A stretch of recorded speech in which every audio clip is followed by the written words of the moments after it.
Olá, olá, olá. A Tereza continua Oi, ali. gente. Eu esqueci de me apagar. Tchau, tchau, bom programa. Privilégio receber esse programa da Tereza Cruvinel e da Daphne, não é? Uma delícia. Eu não fechei minha janela, mas bom dia e boa continuação. Bom Tchau, dia. tchau. O show tem que continuar. Bom dia, bom dia, bom dia. Bom dia, antes de tudo. Bom dia, Helena Chagas. Bom Bem-vinda dia, de Mário volta. Vitor. Que saudade! Eu estava de férias, não é? E estou voltando aqui para vocês hoje, vendo o bom dia de todo mundo. Que alegria, gente, estar aqui. Satisfação falar com você de novo, ao vivo aqui. Nós estamos dando início a mais um Helena e Mário Vitor e Helena, agora com a formação principal, digamos assim, a formação original de Helena e Mário Vitor. Mas sei que foi muito bom aqui nas minhas férias, que foi sucesso total, Mário Vitor, você, com nossos convidados, teve Florestan, teve Lula Costa Pinto, teve o Miola, e quem foi o outro que eu não cheguei a ver? O Joaquim de Carvalho. Joaquim, querido Joaquim, olha, eu fiquei honrada com essas substituições aqui, quero estar à altura dos nossos convidados nessa volta. Olha, claro, muito bem. Como eu dizia, hoje é dia 25 de maio de 2023, a data da Argentina, e o Dia da Pátria na Argentina, e hoje eu queria dizer o seguinte: muito bem-vindos todos e todas as pessoas que estão aqui, já vamos dando os likes, as pessoas que estão chegando, compartilhando essa nossa transmissão. O mundo está caindo, mas Helena e Mário Vitor está de volta. Estão de pé. O mundo cai, mas nós estamos de pé, né, aqui.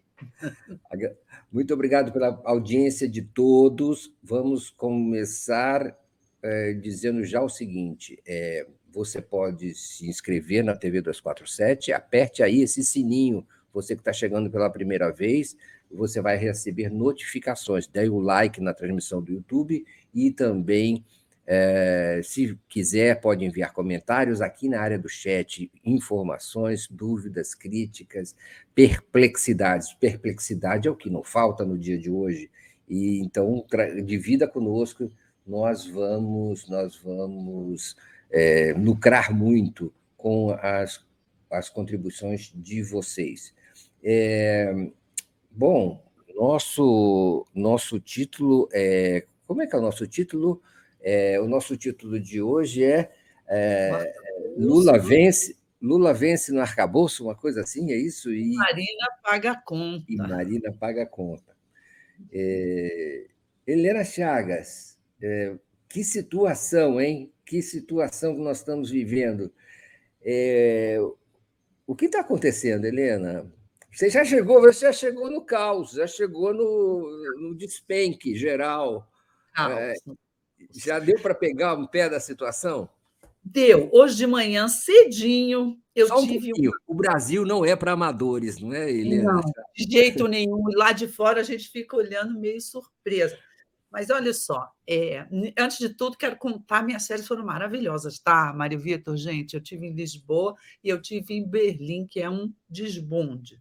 Mas isso não importa. O que importa é que hoje de manhã, bem cedinho, eu tive uma conversa com uma fonte minha do PT, do governo, muito próxima do presidente Lula, que me ajudou a aclarar um pouco as ideias. Acho que aqui, né, Mário Vitor, a gente pode ir fazendo essa análise e dando essas informações por camadas, né? Primeiro lugar, antes de entrar na crise da Marina, em primeiro lugar, eu queria colocar o seguinte: nós estamos vendo, né, foi aprovado o arcabouço fiscal na Câmara dos Deputados. O que é isso? Isso é um assunto da maior importância para o governo, não é só para o Fernando Haddad, que foi um vitorioso, não é só na área econômica. Isso é o governo pavimentando, apesar das críticas da esquerda ao arcabouço, e ela tem lá suas razões para fazê-las, sim, mas o que representa o arcabouço? Representa a chance, não é, a caminhada do governo rumo à colocar a economia do país nos trilhos. O arcabouço, junto com a mudança na política de preço da Petrobras, anunciada alguns dias atrás, não é? Mas a possibilidade concreta que essa votação deu de se aprovar uma reforma tributária, tudo isso é fundamental para o governo Lula. Por quê? Porque o sucesso do governo Lula ele vai estar na economia. Se o governo Lula der um jeito na economia, retomar o crescimento, retomar a geração de empregos, né? E o desenvolvimento econômico, inclusive da indústria, o arcabouço faz parte, né? O marco fiscal faz parte desse pacote econômico que é fundamental para o governo Lula. Então, eu cheguei aqui, eu vejo todos os jornais num dia da maior vitória parlamentar, não é, do governo, em 5 meses, todo mundo diz assim, não, o governo não tem base, quem ganhou foi o Arthur Lira, quem ganhou foi o Centrão. Gente, a gente sabe que o governo não tem base desde o dia seguinte da eleição, quando saiu esse Congresso horroroso, conservador, fuleiro em muitos aspectos, entendeu? A gente sabe que realmente o Arthur Lira foi muito responsável por dar esses votos ao governo, gente. Agora, vamos prestar atenção. Quem todo mundo sabe, a imprensa, não, a vitória do Arthur Lira e o governo está na mão do Centrão. O governo está na mão do Centrão desde o dia seguinte da eleição. A gente sabe disso. Agora, quem é o beneficiário último da aprovação do arcabouço fiscal é o governo Lula. É o governo Lula que vai prosseguir com seus planos, com seus projetos de colocar a economia do país nos trilhos e, em sendo bem-sucedido, ele terá uma influência muito maior sobre o Congresso, minha gente. O que ocorre? O governo está na mão do Centrão.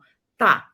Parlamentarmente, tem que liberar emendas, teve que negociou lá até o Ministério, coisas do Ministério da Marina, que passaram para outros ministérios, mas vejam bem, o beneficiário último é o governo Lula, porque se ele consertar a economia voltar a crescer, não vai haver Centrão no Congresso que mande no Lula. Por quê? Porque o deputado, o senador, eles querem estar ao lado de um governo popular, de um governo vitorioso, de um governo que está indo bem na economia. E se o governo Lula alcançar esse resultado, é um caminho... Oi, Francisco, saudades também.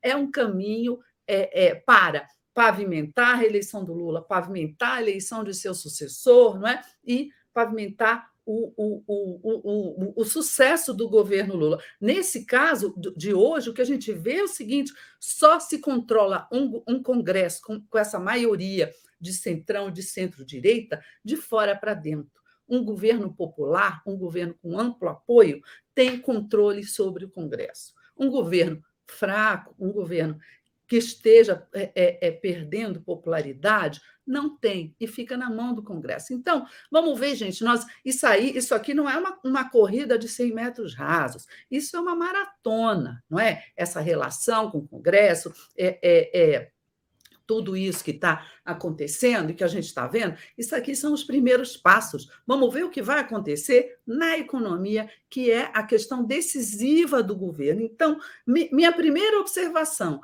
a minha primeira camada de análise de tudo isso é que a imprensa adora dizer está na mão do Centrão. Tá, não tem novidade nenhuma. Agora, o resultado, a vitória pela aprovação do arcabouço, não é do Centrão e do Arthur Lira, eles foram um meio para fazer isso, mas o beneficiário final disso é o governo Lula. Você não acha, Mário Vitor? Eu acho que tudo vai depender do desempenho da economia. A economia tem que ir bem, não tem outra saída, tem que ir bem neste ano. Já neste ano, porque, do contrário, a situação vai se complicar em termos de o Brasil conseguir continuar com um governo Lula estável até o final. Se o arcabouço não conseguir esse influxo de um crescimento econômico, ele pode o governo pode ser objeto de muitas críticas já no início do ano que vem. Por quê? Porque os projetos dependem de maturação. E nesse ano eles já estão, de certa maneira, comprometidos. Vai precisar destravar a economia e destravar os projetos a partir do ano que vem, do orçamento do ano que vem, principalmente. É complicado. O arcabouço vai bem se a economia for bem e as receitas forem bem. Do contrário, ele pode condenar o governo Lula a uma situação de estagnação. E isso vai já estourar nas eleições para prefeito do ano que vem e vai também complicar ainda mais as coisas para os projetos até o fim do governo Lula, até o fim desse mandato do governo Lula, porque, por exemplo, Minha Casa Minha Vida, para destravar, vai precisar de pelo menos 2 anos para os projetos amadurecerem e haver entregas nesse caso. A mesma coisa é um projeto amplo de reforma da infraestrutura, pavimentação de estradas, toda essa parte mesmo que aparece da ação governamental e que suporta melhores níveis de aprovação. Então, tudo isso precisa ser equacionado, porque o cobertor ficou curto para o governo, não é? O arcabouço limita o crescimento dos investimentos a uma fração do aumento da receita em bases reais em relação ao ano anterior. Então, talvez a lógica tenha sido aquela a lógica foi a de suportar uma maior credibilidade para os agentes econômicos, não é? De que a trajetória da dívida pública estava sob controle, está sob controle, de que há uma regra fiscal que garante isso. Realmente isso também é uma conquista, mas dentro de uma lógica que, enfim, coloca a dívida pública como foco principal da atividade econômica, da gestão econômica do governo. Mas aí o governo fica na dependência de haver, vamos dizer assim, um crescimento econômico significativo. Há diversas avaliações a respeito da economia, que ela está crescendo 1,5%, ou de que ela pode vir a crescer até mais de 2%. Se for crescer mais de 2%, 2,5%, já é um desenvolvimento, um crescimento econômico significativo, e aí acabam as questões, não é? Depois eu falo mais sobre o nível político, não é? Sobre a articulação política, e sobre, vamos dizer assim, a situação em que a gente está vivendo. Helena, precisa de uma certa ajuda do ambiente econômico para isso funcionar, não te parece? Claro, mas veja bem, a questão do arcabouço, mesmo a parte do PT, que tinha críticas ao arcabouço, votou a favor, teve 0 voto contra no PT, né? Você teve o pessoal contra, mas no PT você não teve nenhum. O que ocorre? Para mim, o arcabouço não é que ele é o centro da política econômica, o foco principal da política econômica. Para mim, ele é um obstáculo que tinha que ser ultrapassado, né? Era aprovar isso para quê? Tem seus defeitos, tem seus problemas? Tem, mas sem ele não haveria investimento, entendeu? Você não teria esse...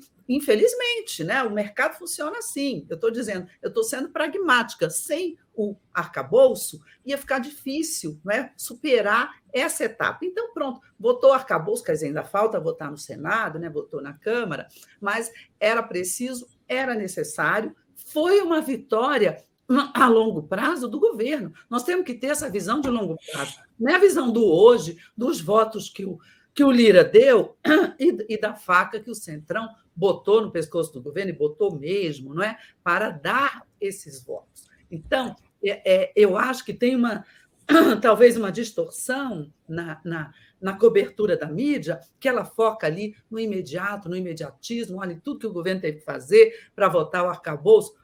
Pois é, mas votou o arcabouço. Deu-se mais um passo na direção, não é, que o governo traçou para si próprio, para colocar a economia nos trilhos. E é preciso mencionar aqui que o grande vitorioso do arcabouço se chama Fernando Haddad. Ele foi lá e fez uma aliança tática com Arthur Lira e aprovou o arcabouço. Isso é pragmatismo, minha gente? Isso é pragmático, né? É uma etapa que tinha que ser superada e está sendo, e isso é muito mais importante do que o noticiário que a gente vê mostra, né? Aparece. Posto isso, a gente pode passar, nossa, desculpa, gente, para uma segunda análise, né? Para uma segunda camada de análise, que aí é a confusão política que jogou no meio agora a Marina Silva, não é? O que ocorre? Dentro do governo. O governo teve que ceder ao Isnaldo Bulhões, relator do MDB, não é? E aliado do Centrão, na medida provisória da estruturação do governo, dos ministérios. Então, o que ocorreu? Qual foi o movimento básico daquele pessoal ali? Passar algumas estruturas, obrigada, Maria Damasceno, querida, passar algumas estruturas dos ministérios que ficaram com a esquerda, não é? Para os ministérios que ficaram com o centrão, que ficaram com a direita. É um movimento conservador, é um movimento no rumo da direita. Nessa linha, o Ministério da Marina, não é? Ele sofreu uma desidratação, que ele perdeu a Agência Nacional de Águas, que vai para o Ministério do Valdez Góes, que é o Ministério do União, basicamente, da integração, e perde também o Cadastro Ambiental Rural. Agora, o Cadastro Ambiental Rural, minha gente, sai do meio ambiente para o Ministério da Gestão, né? Que é o Ministério do Planejamento 2, que a gente chama aqui, que está ocupado pela Esther Dweck. Esther Dweck é uma petista, ela é afinada com a Marina. Então, não acredito que vai haver muitos danos à gestão do cadastro ambiental rural, não. Eu acho que isso aí temos que avaliar, né, que não é assim. A gente vê uma revolta muito grande. Ai, como é que o Planalto, como é que a Padilha, os negociadores deixaram fazer isso com o Ministério da Pobre da Marina? Vamos e convenhamos, minha gente, eles são negociadores pragmáticos. O que eles precisavam? Aprovar o arcabouço fiscal, fundamental. O que eles precisavam também? Precisam, que ainda não foi, a medida provisória do funcionamento do governo. Se essa medida provisória caducar, sabe o que acontece? No dia seguinte, os ministérios voltam a ser aqueles do Bolsonaro, que eram 20 e poucos, né? Se perde aí de cara uns 10 ministérios. Vai ter uns 10 ministros sem pai nem mãe, sem eira nem beira na esplanada no dia seguinte. Não pode acontecer, gente. Isso é um desmantelamento do governo. Isso iria dar um trabalho imenso. Não é uma catástrofe, mas seria um enorme contratempo. Cláudia Noronha, amiga, um beijo para você. Eu fico aqui interrompendo, que eu estou vendo as pessoas aqui matando a saudade. Então, o governo precisa aprovar essa MP. Então, ele cedeu.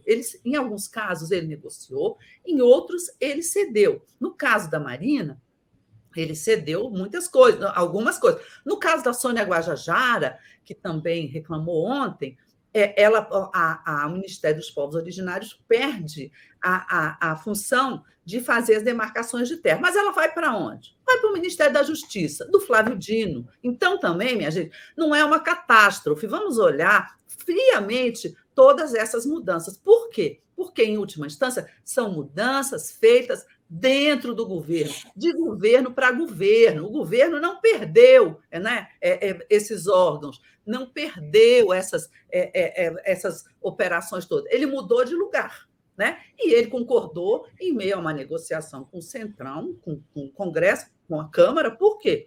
Porque eles têm maioria e eles podem barrar a aprovação da MP. Então, vamos com muita calma. Não é essa desgraceira que está aparecendo e que a Marina, por exemplo, está pintando. Aí eu quero, mais adiante, eu passar a palavra para o Mário Vitor, porque o que eu tenho para falar sobre a Marina é grande e é informação de bastidor, né? Mas eu quero passar para o Mário Vitor com essa pergunta, com essa provocação, não é? A Marina, me parece que a Marina está chateada, sobretudo, com a questão da Petrobras, também querer fazer pesquisa lá na foz do Rio Amazonas, não é? Lá na margem equatorial, e aí estão misturando todos esses assuntos aí e criando um clima muito ruim, né? A mídia está criando também, a mídia adora, né, passar a ideia de que o governo está traindo a agenda ambiental, e Cessa Marina, que é um símbolo, sair do governo, o governo acaba. Espera aí, gente, vamos botar um pé no freio dessa conversa toda aí que não tem nada a ver. Você não acha, Mário Vitor?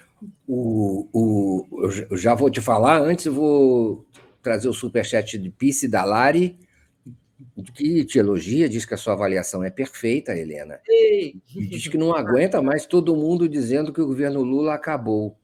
Confio no Lula, no Haddad, e que as derrotas serão revertidas com o tempo.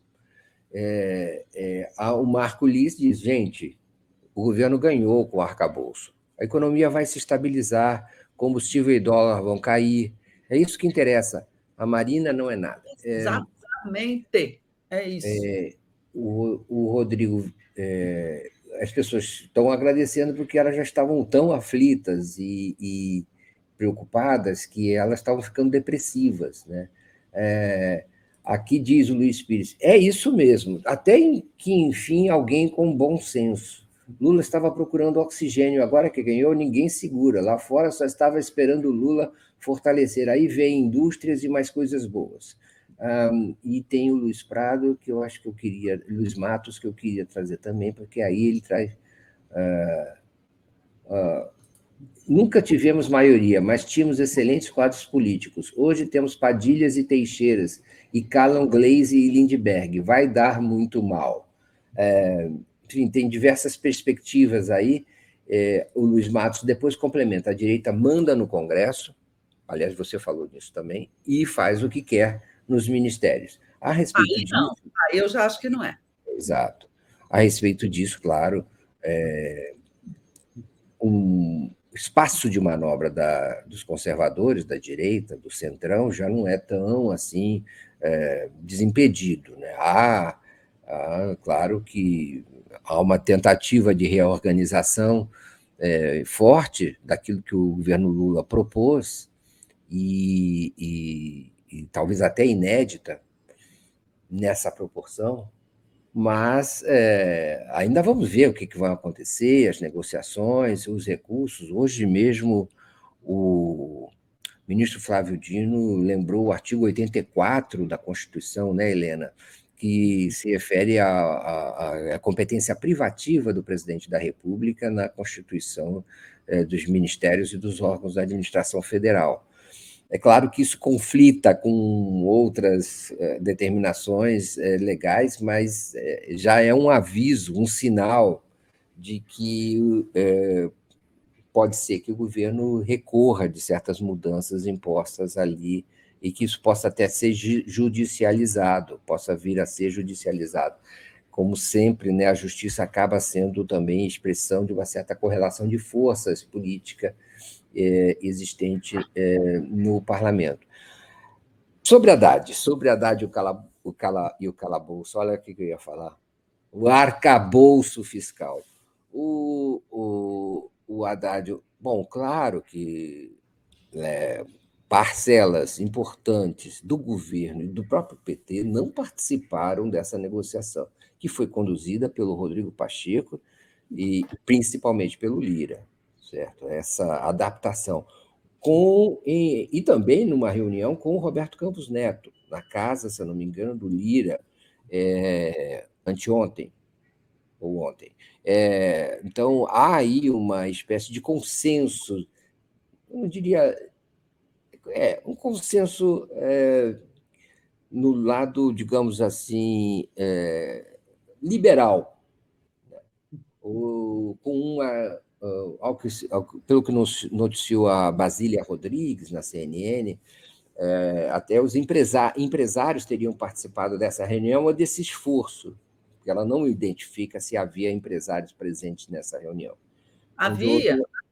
pesos pesadíssimos. Como o André Esteves, se eu não me engano. Não, Então, André Esteves, Josué, da Fiesp, o Isaac, da Febraban, havia grandes empresários lá também. Benjamin Steinbrück, da CSN, vários dos empresários mais pesos pesados estavam ali na negociação, não era na negociação, nessa reunião, que não tratou só de arcabouço fiscal, né? Ela tratou de muito mais coisas, pelo que eu sei. E veja, então, e há um consenso também de apoio a esse pacote por parte da mídia. Então, há uma espécie de consenso liberal vigindo, né? E o que me parece também que me impressiona é a relativa ausência do Palácio do Planalto nessa articulação. Quase como se houvesse uma ponte direta, sem interferências, entre a Haddad e esse grupo, em relação ao qual existe uma espécie de consenso mesmo. Há pouca tensão nesse grupo que alargasse, digamos, o espaço fiscal do governo, a meu ver. Mas, enfim, é o que talvez seja o que seja possível. O que mais me impressiona é a relativa o distanciamento do Palácio do Planalto em relação à condução desses processos, pelo menos aparentemente. É claro que a mídia deita e rola nisso, né? Nesse tipo de diagnóstico de que o governo está enfraquecido, de que o governo terceirizou, de que o governo, na verdade, é comandado por um primeiro-ministro que se chama Arthur Lira. São diversas as versões que se pode ter disso, e da insatisfação que existiria no PT. Quase como, exatamente como você falou, Helena, transformando uma versão de vitória numa versão de crise e derrota. Talvez seja essa a maior preocupação dessa mídia, seja justamente descaracterizar que tenha havido algum avanço da parte do governo federal e dos seus articuladores. Helena? Gente, vamos ver isso com muita calma, no longo prazo, não é? Eu acho que você fez uma observação importante, porque em outros governos Lula, essa reunião com os pesos pesados da economia não teria sido feita pelos presidentes do Congresso e tendo só o ministro da Fazenda como interlocutor do governo. Ela teria sido feita no Palácio do Planalto. Eu acho que sim, eu concordo com isso. Ela deveria ter sido feita no Planalto. Agora, quanto à negociação em torno do arcabouço que saiu, eu acho que foi o arcabouço possível. Por quê? Porque a grande maioria do Congresso é conservadora, é de centro-direita. Então, não adiantaria o Haddad entrar lá e ficar usando suas lanças para aprovar um ajuste fiscal diferente. Aliás, no ajuste, um marco fiscal, o marco inicial dele sofreu algumas mudanças, mas a gente vê que ele não foi desfigurado. Esse marco fiscal ele mantém os gastos sob relativo controle, não é? Ele estabelece metas de trajetória da dívida, de superávit. Ele, inclusive, o Congresso introduziu a questão do contingenciamento, quando metas não forem cumpridas, mas ele, vamos e convenhamos, ele não é um marco fiscal draconiano, ele é muito semelhante ao marco fiscal proposto pela equipe econômica que o presidente Lula adotou. Quer dizer, o marco fiscal não é do Haddad, é do Lula, é do governo. Né? E o presidente Lula deu ordem unida ao PT e disse: não quero ninguém votando contra esse marco fiscal. Então, eu não consigo entender como essa aprovação não seja uma vitória do governo que vai pavimentar caminhos futuros. Os caminhos são difíceis, não é fácil você gerir economia, não é fácil você estar sob essas pressões todas, mas eu não concordo com os argumentos de que foi uma derrota do governo, de que foi ruim. Não, é o caminho possível. Quando você se elege presidente da República sem maioria no Congresso, não é? Com uma maioria conservadora no Congresso, você tem que rebolar para governar. E é isso que o governo Lula está fazendo. Eu quero retomar aqui uma questão, acho que foi a Ana Vilela, porque teve alguém que observou aqui sobre a Marina e terminou falando assim, a Marina não é nada. Eu concordei com a primeira observação e eu não vi ele dizendo que a Marina não é nada. Eu não concordo, Ana Vilela, que a Marina não é nada, não. A Marina... Mas eu também acho que a Marina não é tudo da forma como ela está se colocando. E aqui eu passo agora a dar informações que eu obtive hoje cedo com a minha fonte, ligada ao governo. Não está pegando bem essa postura da Marina de sair publicamente numa posição muito desafiadora em relação ao presidente Lula, em relação ao próprio governo. Né? Além dela, ela está reclamando muito das perdas do ministério dela, da desidratação, ainda que esses órgãos tenham passado para outros ministérios, dentro do governo Lula, porque o governo é um só. Ela reclamou muito disso, acho que ela está coberta de razão em muitas coisas. Ela reclama também da pressão da Petrobras para fazer a pesquisa lá na margem equatorial, né, na foz do Amazonas, e realmente é uma queda de braço. Agora, ela saiu de uma reunião no Palácio como se ela estivesse anunciando que não vai haver nada disso, porque o IBAMA negou e que não existe recurso, que a Petrobras terá que entrar com novos pedidos, e ela diz que esses pedidos poderão levar 2 anos, ou seja, ela está se portando de uma maneira como se ela não fosse uma ministra subordinada ao presidente Lula, dentro de um governo e dentro de uma agenda de governo. Ela está colocando a agenda dela, por mais que a agenda dela seja altamente defensável. A agenda da Marina também é minha. Eu também acho o meio ambiente importantíssimo, mas ela não pode colocar publicamente a agenda dela de igual para igual para o presidente da República, como se fosse mais importante do que a agenda do governo. Isso está incomodando muita gente no entorno do presidente. A Marina deu entrevistas diversas num tom bastante desafiador, tipo assim, o Lula chega com esse discurso do meio ambiente, mas aí vão dizer, Lula, mas a lei do seu país não sustenta isso. Isso é coisa para ela dizer na reunião cara a cara com o presidente Lula. Isso não é coisa para ela dizer em entrevista. Nessa linha, ela estimulou a Sônia Guajajara, ministra dos Povos Originários, que também deu uma entrevista dizendo que estava frustrada com o presidente Lula, porque achou que o presidente Lula deveria ter interferido um pouco mais nessa questão da disputa em torno do ministério dela, em torno da demarcação de terras que está sendo passada para o Ministério da Justiça, do Flávio Dino. Então, o que eu ouvi? Eu ouvi o seguinte, olha, a mídia, o establishment, está querendo tomar esse assunto e está usando essa questão da Marina para dizer que se a Marina pedir demissão ou for demitida, se ela sair, o governo acaba. E a Marina está gostando dessa postura, não é? Porque isso dá para ela uma importância muito grande, né? Ela não parece ser uma ministra normal. Esse é o problema, quando você convida um símbolo, né? Assim, alguém tipo um símbolo para ser seu ministro.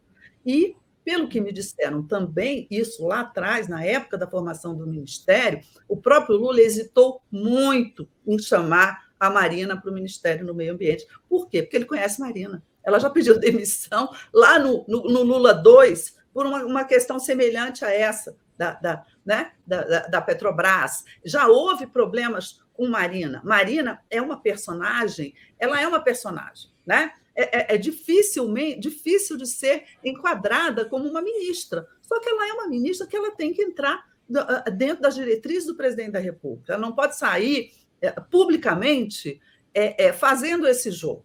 Né? Tipo, olha, meio que fica ali, se ela sair, acaba o governo e tal, coitado do Lula, não é?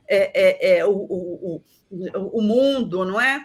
Que cobra uma postura ambientalista do governo, de defesa do meio ambiente, o Lula sai desmoralizado, não é? Perante o mundo. Vamos com calma, minha gente. Vamos aí, calma, não é bem assim. E o que eu ouvi é o seguinte: ninguém é indemissível. se a Marina resolver pedir demissão, ela vai pedir, ela vai sair e o Lula colocará outra pessoa com um perfil ambientalista semelhante. Você tem muita gente boa aí para botar. Claro, é um baque, é um machucado, é uma crise, mas não é insuperável. O que não pode ocorrer é um ministro passar a ideia de que manda mais do que o presidente da República. Isso está pegando muito mal no Pará. O Romualdo Moraes Neto manda um superchat dizendo: com esse monstrengo arcabouço do Lira, auxiliado pelo Haddad, não terá como a economia ir bem. Assim, Romualdo Moraes Neto aí acrescenta: o meu monstrengo, né, aparece entre aspas porque o Google obrigou. Bom, o negócio é o seguinte: as pessoas estão aqui te elogiando demais, viu, Helena Chagas? Opa, e felizes com o seu retorno. Felizes com o seu retorno desse jeito aí, não é? A 1000 por hora. Que eu estou ficando com calor de Abre aí. Então, muito obrigado pelo retorno aí, das pessoas que também estão dando os parabéns para você. O Olavo Lins nos elogia, dizendo que nós somos importantes e pedagógicos. Muito bom. Muito obrigado, Olavo. Obrigado pela sua contribuição e pela sua generosa apreciação do nosso trabalho. Sobre a Marina, diz a Sônia Goldfeder, Marina é cansativa. Ela tem que aceitar que o governo é obrigado a negociar. Isso, Helena Chagas, pingos nos is. Bom, esse assunto acho que será encaminhado de uma forma, é possível que ele seja encaminhado de uma forma, digamos assim, técnica. Muitas vezes a política se reveste de roupagens de outra natureza. Então, eu tenho a impressão que Petrobras vai refazer o estudo, vai acrescentar algumas modificações, vai reintroduzir a solicitação de autorização, e aí sim haverá pressão sobre o Ministério do Meio Ambiente, sobre o IBAMA, para essa autorização. Que eu tenho a impressão é urgente, né? Esse assunto corre no governo desde pelo menos 2012, onde começaram a ser feitas as gestões para que houvesse uma exploração daquela área. A Guiana, não é, como todos sabem, a Guiana e o Suriname já se beneficiam de ingressos altíssimos relativos à área de petróleo deles. E por que não o Brasil fazer o mesmo? Desde que faça, é verdade, com as seguranças adequadas, com os estudos adequados, com o suporte técnico necessário e com um modelo, caso venha a ser encontrado o petróleo, com um modelo que acabe beneficiando também a proteção ao meio ambiente na Amazônia, né? Então, isso tudo, eu tenho a impressão que há muita necessidade de criar-se polêmicas e essa negativa, inclusive, essas exigências do IBAMA, eu tenho a impressão que elas são anteriores, que nunca, só no Ministério agora é que elas vieram a público, mas já existiam demandas do IBAMA em relação a mudanças naquela área, e a negativa já estava pronta. Agora que será possível, não é? O assunto foi colocado em público, gerou a polêmica.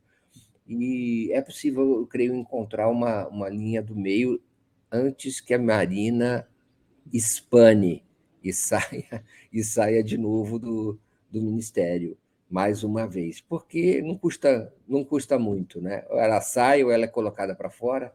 O fato é que é uma crise latente ali. E também é preciso considerar as diversas repercussões que esse assunto pode ter, porque há interesses internacionais envolvidos tanto do lado da proteção do meio ambiente, quanto também do lado, e talvez às vezes são o mesmo lado, quanto de um bloqueio à exploração das riquezas brasileiras no litoral. Em outras regiões também há uma espécie de complexo jogo de forças no qual a questão ambiental está jogada, e muitas vezes ela às vezes, ponta de lança de interesses diferentes daqueles do meio ambiente, inclusive interesses econômicos, e de interferência econômica também. Então, tudo isso tem que ser levado em consideração. O fato é que tem que botar esse assunto para frente o mais rápido possível. A Leni, porém, fala, nossa, a Marina não é nada? Não, a Marina é alguma coisa. Não é que ela não é nada, não. Ela é muita coisa, mas ela não é tudo. Sim. E as pessoas não... A Ana Vilela diz, a Marina não é nada? Foi dito isso? Acho que ela estava dizendo... Era a Ana Vilela que você tinha se referido, não? Ana Vilela, eu já expliquei. Alguém aí falou que a Marina não é nada. Nós, eu e Mário Vitor, não concordamos com isso. Mas eu estou agregando o seguinte: a Marina é muita coisa, mas ela não é tudo no governo. Para dizer, como eu ouvi de uma personagem agora pela manhã, que ninguém é indemissível em governo nenhum. Eu vi aqui também agora que o governo está fazendo assédio moral com a Marina. Não, minha gente.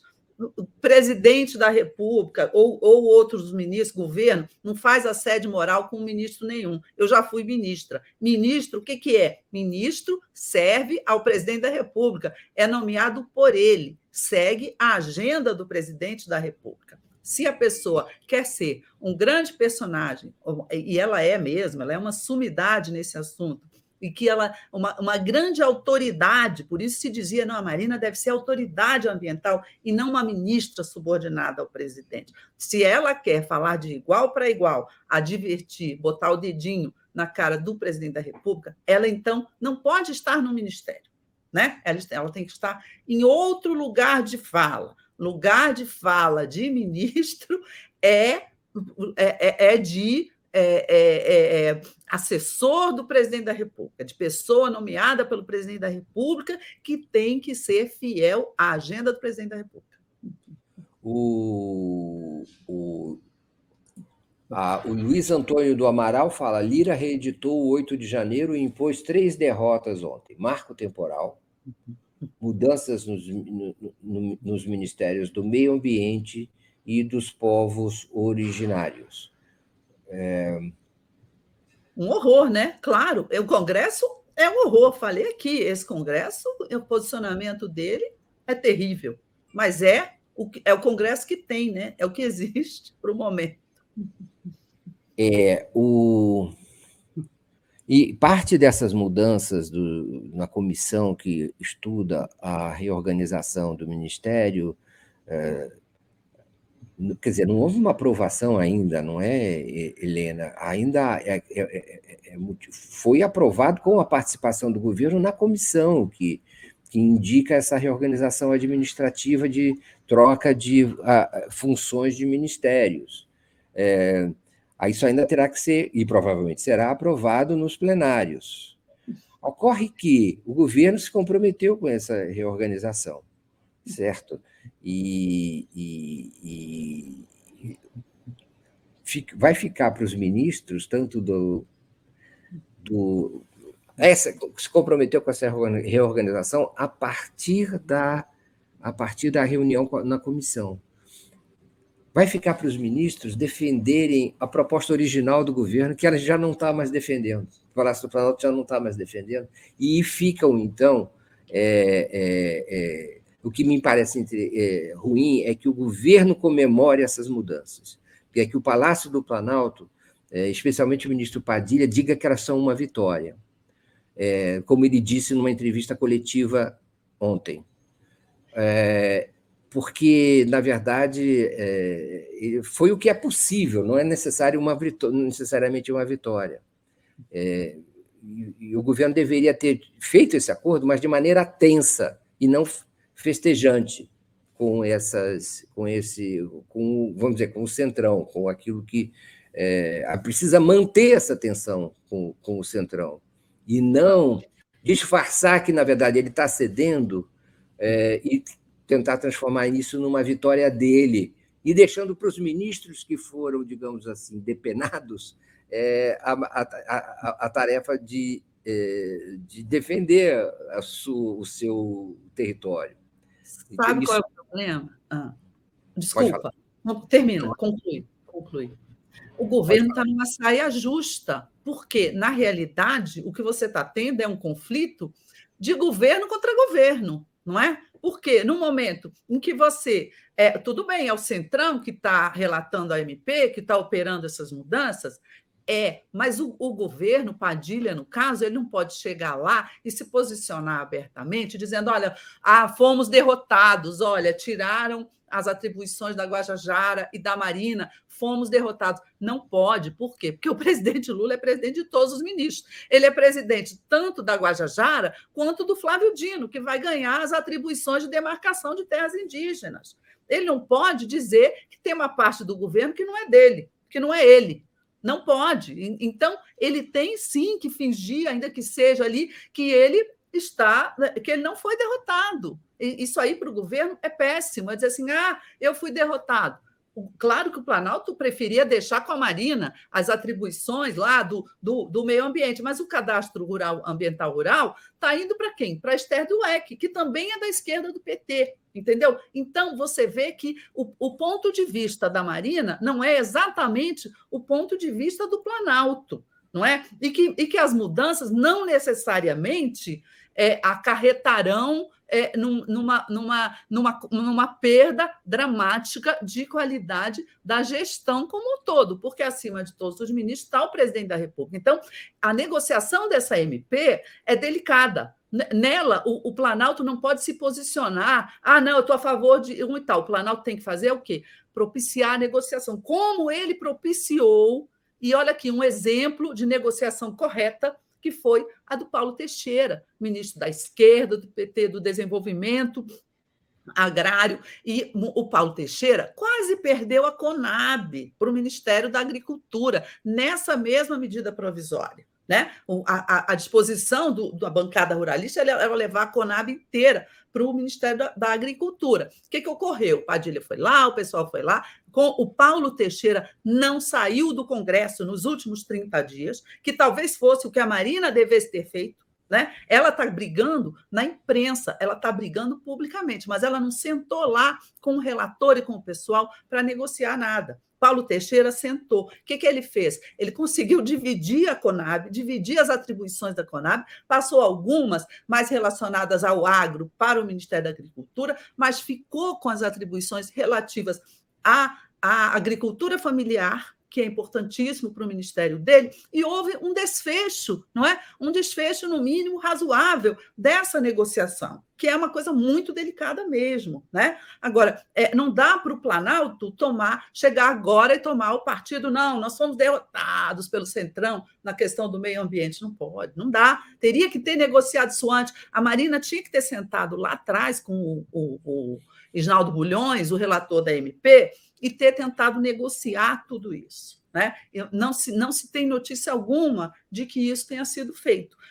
O Paulo Teixeira, que ficou lá o tempo todo, conseguiu. Então, vamos relativizar um pouco. Claro, eu acho que tudo tinha que ficar com o meio ambiente. Demarcação com a Guajajara.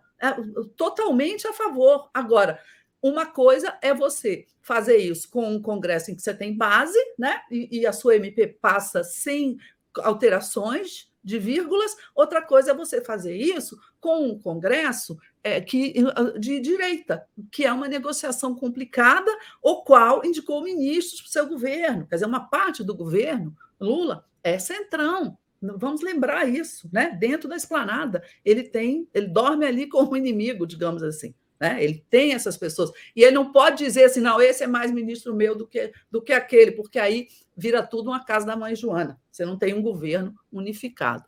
Mário Vitor, eu queria dar uma sugestão para você nesse final, da gente mudar de assunto, porque está sendo instalado agora Paulo Emílio, meu anjo da guarda se chama Paulo Emílio, gente, ele me manda toques aqui, me mandou agora uma matéria dizendo que está tendo lá a primeira sessão de instalação da CPMI dos atos do 8 de janeiro, e o Otto Alencar já está lá enquadrando o Marcos Duval, batendo boca, não é? Dizendo que ali não é delegacia de polícia, é Senado Federal. já é um primeiro aperitivo do que pode ser essa CPMI, não é, Mário Vitor? Essa CPMI está sendo instaurada com... Como sempre, todas as CPIs, a gente sabe como começa, não sabe como termina, e a luta vai ser encarniçada para a definição de pautas, de convocados, de depoentes, de linhas de investigação. Ela vai entrar na área militar, ela não tem como não entrar na área militar. Ela vai entrar na área ministerial, ela vai entrar na área do governo Bolsonaro. Então, eu tenho a impressão que ela terá uma significação política muito maior do que se pode imaginar. E pode até obscurecer as apurações que vêm sendo feitas pelo ministro Alexandre de Moraes no STF. Eu acho que agora é possível que haja uma dinâmica entre as duas investigações e que a interferência política seja mútua. Haverá uma espécie de balé entre o STF e a CPMI. Nitidamente, o impulso dessa CPMI mudou, não é, Helena? Porque ela era inicialmente, como a gente se lembra, uma CPMI que tentava enquadrar ou responsabilizar ou descobrir responsabilidades no governo em relação aos atos golpistas, né, aqueles vandalismo na Praça dos Três Poderes, e agora o sinal dela parece que desde que ela obteve maioria para ser instaurada, número mínimo para ser instaurada, ela ganhou um outro sentido. E o governo resolveu tomar a iniciativa de responsabilizar os golpistas. Ela pode também mudar a dinâmica e reinstaurar uma certa polarização, uma disputa política em que coloque no centro dessa disputa o questionamento ao bolsonarismo. É interessante isso, porque chama de volta para o centro do palco, para o centro do ringue, digamos assim, o Bolsonaro, mais uma vez, que é o que ele não quer estar, eu acho, nesse momento, e isso vem aparecendo nas articulações políticas do Congresso, onde me parece que há uma espécie de desorganização, uma inapetência do Bolsonaro para tratar de articulação política. Mas isso é um assunto lateral. Em relação a isso, a gente podia tratar também, mas o fato é que a CPMI terá a maior importância, eu tenho a impressão, e fatos vão surgir que podem determinar o futuro do Bolsonaro de maneira ainda mais cabal. Helena. Pois é, Mário Vitor, eu aqui ainda não consegui me definir na minha cabeça. Você desapareceu ou fui eu? Eu não sei quem desapareceu. Eu acho que foi você que estava meio... Eu estou voltando. Voltei. Não, voltou. Você não chegou a sumir, não. Você só deu uma congeladinha. Tá. O que eu acho? Eu não consigo saber ainda, na minha cabeça, ainda não consegui concluir se essa CPI vai ser tudo, né? Ou um grande evento político com o bolsonarismo lá no meio e tudo, ou se ela não vai ser nada. Se ela vai acabar ficando mais uma daquelas CPIs que acabam ali meio que, né, morrendo sozinhas. Eu ainda não consegui chegar a essa conclusão.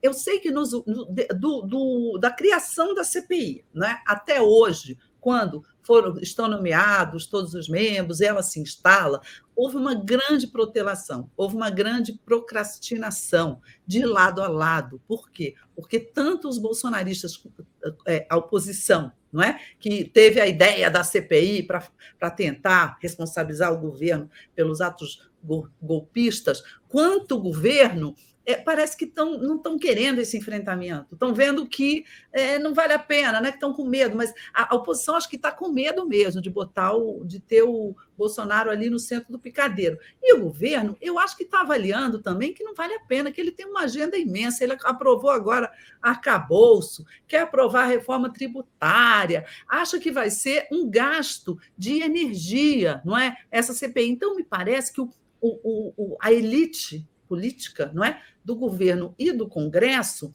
não está investindo muito nessa CPI. Por quê? Porque, veja as indicações. Ontem eu vi um vídeo gravado, uma entrevistinha com a Tereza Cruvinel do Humberto Costa. Humberto Costa é um importantíssimo senador do PT, foi da CPI da Covid, e ele dizendo para a Tereza que por que ele não quis entrar na CPI. Ele falou assim, essa CPI, as investigações já estão andando, ela não vai, entendeu, representar um grande avanço. Da mesma forma, veja bem, Renan Calheiros, Eduardo Braga, que estiveram ontem com o presidente Lula, e eles foram lá para dizer ao presidente Lula que eles não iriam entrar na CPI. Isso tudo é raposa, muito raposa, macaco velho de Congresso. Não vai entrar numa CPI que eles sabem que pode acabar meio morta. Eu acho que se eles apostassem que a CPI vai ser um grande palco de exposição, estava todo mundo lá. Então, o Braga não quis entrar, não quis ser relator, inclusive. O Renan não quis entrar. O Omar Aziz, esses dois estavam na Covid. O Omar Aziz, que foi presidente da CPI da Covid, o Renan foi relator, também não quis entrar, também não se interessou pelo picadeiro. Eu estou vendo que a relatora dessa CPI deve ser a senadora Elisiane Gama, que sem nenhum demérito para ela, não é? Mas ela não está entre os pesos pesados do Senado Federal. Veja bem, a presidência da CPI vai ser do deputado Arthur Maia, que também não é do governo, ele é um ex-bolsonarista. Ele é um ex-bolsonarista que está... Gente, é porque o meu deu uma falhada aqui, mas eu acho que eu não caí, não, né, Mário? Você tá continuamente no ar. Não caí, né? Tá bom. Ele é um ex-bolsonarista, o Arthur Maia, que ele é... O que ele representa ali? O Arthur Lira. A presidência desta comissão está na mão do Arthur Lira. Então, enquanto o Arthur Lira estiver ali apoiando o governo, né, dificilmente a CPI vai descambar para um lado da oposição ali. Então, ele está, mais uma vez, em mais um assunto. O Arthur Lira está com a faca e o queijo na mão. E o pessoal que está de olho no queijo, tanto do governo quanto da oposição, acha que ele não vai cortar esse queijo, acha que ele vai trabalhar para neutralizar essa CPI. Né? E daí botaram a Elisiane de relatora, que também não é um nome da linha de frente, não é, do Congresso. Eu acredito que essa conversa do Braga e do Renan com o Lula ontem sacramentou um pouco o destino dessa CPI. Vamos aguardar, porque, como você disse, CPI a gente sabe como começa, não sabe como termina. Pode ser que seja ali um palco, se chamarem logo o Bolsonaro. Eu estou vendo aqui, aí Paulo Emílio me passou agora uma matéria, tinha me passado uma outra matéria, que eles vão chamar o Major Cid, querem chamar o Major Cid de cara, mas eu não sei. Às vezes eu tenho a impressão que fala assim, o governo bota a cartada da convocação do Cid e do Bolsonaro na mesa, com isso a oposição bolsonarista se mobiliza, um puxa para lá, um puxa para cá, e fica tudo no mesmo lugar. Vamos aguardar os acontecimentos.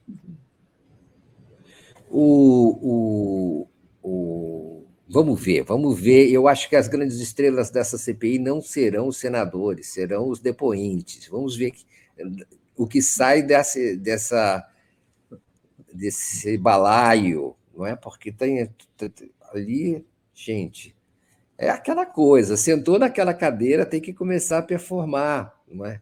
E vamos ver o que essas pessoas vão tocar nessa CPI. Nós estamos chegando ao final do nosso encontro, marcado pela pela volta da Helena Chagas ao programa depois de um período de curtas férias, não é? Então, queria agradecer a presença. O meu sinal está variando, não sei exatamente se eu estou no ar, estou, saí e voltei. Deu uma congeladinha e voltou, tá? Nós vamos falar agora, um dia nós vamos falar, próxima semana, já na terça-feira da semana que vem, vamos falar de Bolsonaro e do desempenho, a meu ver, pífio do Bolsonaro nessas articulações, mostrando uma certa, nessas articulações do arcabouço, mesmo na articulação da oposição, em que me parece que há uma espécie de inapetência mesmo do Bolsonaro para conseguir, sabe como é que é, digerir, ruminar o dia a dia do processo legislativo político de Brasília e amalgamar em torno de si um polo que seja coerente, que tenha uma atuação tática e estratégica constante, consistente. E a gente volta para falar sobre esse assunto. Queria agradecer a Antônia Félix Souza. Essa mídia que critica tanto Lula é a mesma que fez vista grossa para o inominável. Me poupe, tenho mais o que fazer. Obrigado também. E o Romualdo Moraes Neto comemoram que tinha grandes empresários na reunião do Mostrengo. Não tinha sindicalistas, né? Obrigado, Romualdo Moraes Neto. E nós vamos ficando por aqui. Não sei se a gente conseguiu ler todos os superchats, lemos muitos aqui, mas fica esse tchau para a próxima terça-feira, não é, Helena? É isso, gente. Beijos a todos. Super obrigada pela audiência, pela simpatia na minha volta, pela recepção carinhosa. Eu morri de saudade de vocês todos. Beijão. Até terça. Até terça, gente. Fiquem agora com o Giro das 11, com Daiane Santos e Gustavo Conde. Até terça-feira que vem. Muito obrigado pela audiência. Tchau, tchau.